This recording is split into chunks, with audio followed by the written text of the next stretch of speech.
Pernah kepikiran nggak sih gimana seharusnya seorang muslim itu bersikap? Apa harus selalu lembut? Atau jangan-jangan ada saatnya kita harus keras? Nah, dalam paparan kali ini kita akan coba bedah bareng sebuah prinsip dari teks Islam yang membahas persis soal ini. Kapan harus lembut ke sesama mukmin dan kapan harus keras ke non-mukmin? Jadi, pertanyaannya kan, gimana sih seharusnya kita bersikap sama orang lain? Kalau menurut sumber teks yang kita bahas ini, jawabannya ternyata nggak sesederhana, jadilah orang baik. Ada dua sikap yang sangat berbeda, yang ternyata diterapkan kedua kelompok yang berbeda juga.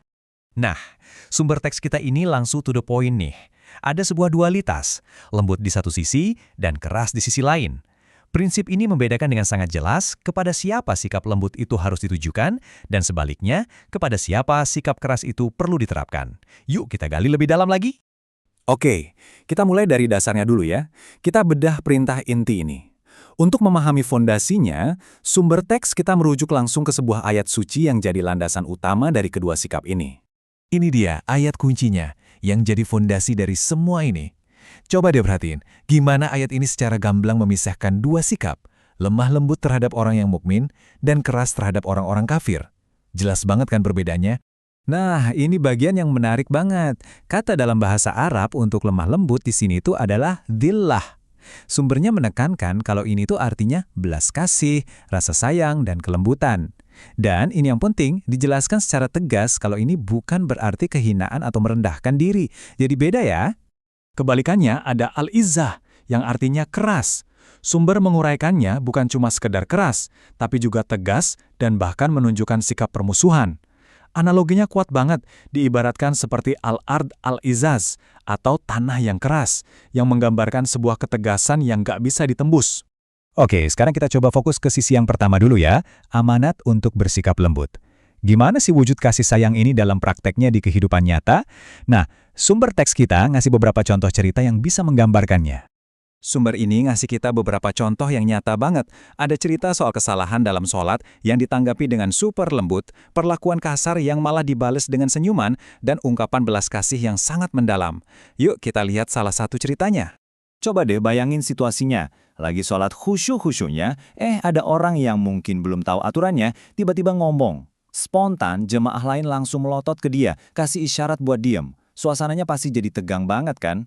Tapi, coba lihat gimana Nabi menanggapinya menurut sumber ini. Selesai sholat, beliau nggak marah-marah, nggak mukul, atau membenci orang itu.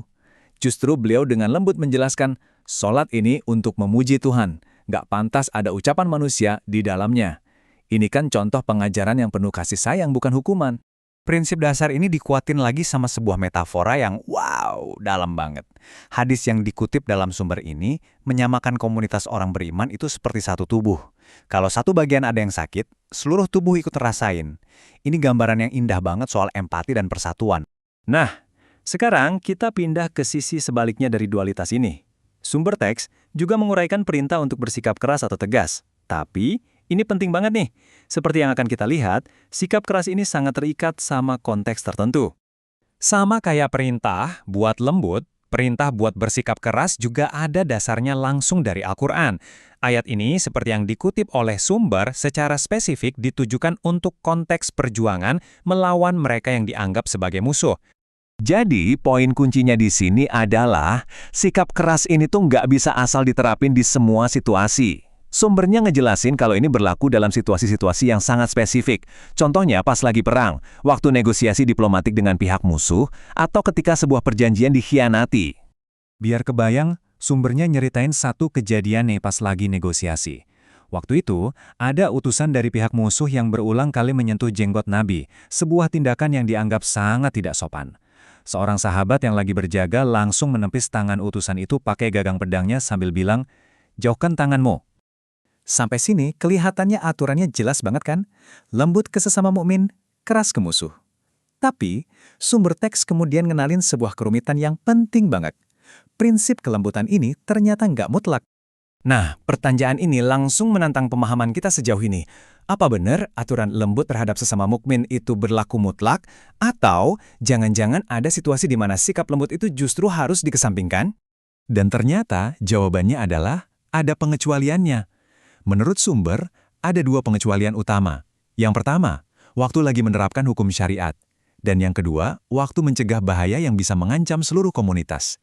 Dalam dua kasus ini, ketegasan justru yang diutamakan. Nah, buat pengecualian yang pertama, sumbernya ngasih studi kasus yang ngena banget.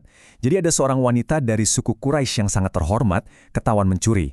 Karena status sosialnya tinggi, beberapa orang coba melobi Nabi biar hukumannya diringankan. Dan ini dia jawaban tegas yang diberikan, seperti yang dikutip di teks. Pernyataan ini nunjukin kalau hukum itu ya hukum, nggak pandang bulu, bahkan kalau pelakunya itu anak sendiri. Di sini sama sekali nggak ada ruang buat kelembutan atau belas kasihan yang bisa membatalkan hukum.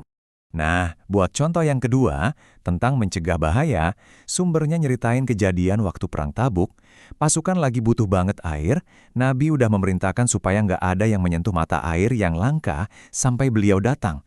Tapi ada dua orang yang melanggar. Beliau pun menegur mereka dengan keras karena tindakan mereka itu bisa membahayakan seluruh pasukan. Jadi kalau kita rangkum semuanya, inilah kerangka berpikir yang disajiin sama teks sumbernya. Sikap yang tepat itu bukan satu untuk semua. Semuanya tergantung kita lagi berhadapan dengan siapa dan dalam situasi apa. Kelembutan itu norma umum sesama mukmin, tapi ketegasan jadi wajib ketika hukum atau keselamatan komunitas jadi taruhannya. Nah, inilah poin paling penting dari seluruh pembahasan kita terhadap teks ini. Prinsip ini bukanlah sekedar hitam putih, lembut di sini, keras di sana. Sebaliknya, ini adalah sebuah sistem yang dinamis, di mana kontekslah yang jadi penentunya. Konteks yang menentukan apakah kelembutan atau justru ketegasan yang harus kita dahulukan. Ini ninggalin kita dengan satu pertanyaan terakhir buat direnungin. Gimana pemahaman bahwa konteks bisa mengubah sebuah prinsip dasar, mempengaruhi cara kita melihat aturan dan etika dalam arti yang lebih luas? Coba deh dipikirkan.